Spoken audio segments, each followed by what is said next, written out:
है मसीह फैमिली, सभी को जय मसीह। तो आज हम अपने जीवन का गवाही बताना चाहते हैं आप सभी को कि हम परमेश्वर में कैसे बढ़े, हमें परमेश्वर में कैसे विश्वास हुआ, हम परमेश्वर को कैसे और जानना चाहे। जब हम परमेश्वर के भवन में जाते थे, परमेश्वर को हम लोग जानते तो थे, लेकिन परमेश्वर को उतना अच्छी रीति से नहीं जानते थे। हम लोगों को पता नहीं था कि परमेश्वर अपने नाम से ज्यादा अपने वचन का महत्व दिया है। जब हम परमेश्वर के भवन में जाते थे तो केवल हम चर्च जाते थे, फिर वापस आते थे। हम लोगों को कुछ पता नहीं होता था, हमें कुछ समझ भी नहीं आता था, ऐसा होता था जिंदगी। तब बहुत सारे, फिर भी हम लोग चर्च जाते थे, फिर भी हमारे जीवन में बहुत सारे तकलीफें आते रहते थे।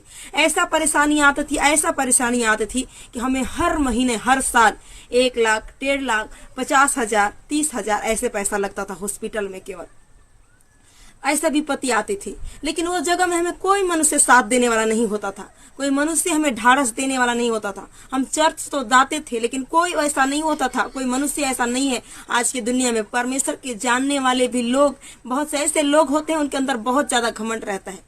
वो लोग अच्छा रास्ता बताना नहीं चाहते हैं, वो लोग चाहते हैं कि वो इंसान एक गड्ढा में ही रहे, लेकिन परमेश्वर का वचन ही एकमात्र वो सहारा है जो हमें सहारा देता है और उस गड्ढे से निकालता है, उस बीमारी से निकालता है। जब हम एक बचपन से क्रिश्चियन थे, लेकिन परमेश्वर को इतना अच्छे से नहीं जानते थे। जब हमें पिछले साल 2025 में जब हमारे गांव में एक पास्टर आए, जिसके द्वारा हम लोग वचन सुने, उनके वचन ऐसा सामर्थी वचन वो बताने लगे, ऐसा वचन बताने लगे, हमें वचन से डर लगने लगा। ऐसा डर लगने लगा कि परमेश्वर जरूर हमारे जीवन में काम करता है। हमें उस विपत्ति, अगर हम परमेश्वर के वचन को जान के फिर अनजान होते हैं तो परमेश्वर हमारे जीवन में विपत्तियां को डालेगा। इस प्रकार से हमें डर होने लगा और हमें वचन में भरोसा होने लगा कि परमेश्वर इसी वचन के जरिए हमें बचाएगा। तो उसी प्रकार जब हम 1 साल हो गया, जब हम उस वचन को सुनते रहे, हमें परमेश्वर 1 साल तक इतना सुरक्षित रखा। ये 2026 में परमेश्वर लाके खड़ा किया। जब हम 2026 में, ये फरवरी का पहला दिन जब हम प्रवेश किए, तो फिर भी हमारे जीवन में ऐसा घबराहट आने लगा, अंधकार आने लगा, जैसे कि डर सा महसूस होने लगा।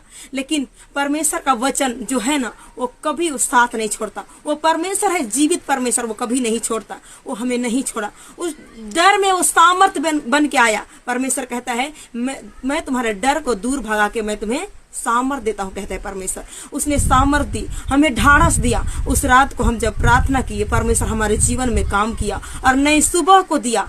आज हमें कोई मनुष्य तक पूछने तक नहीं आता है कि मतलब कैसे जिंदगी बीत रहा है, किस प्रकार से तुम्हारा जिंदगी चल रहा है, लेकिन परमेश्वर हर चीज जानता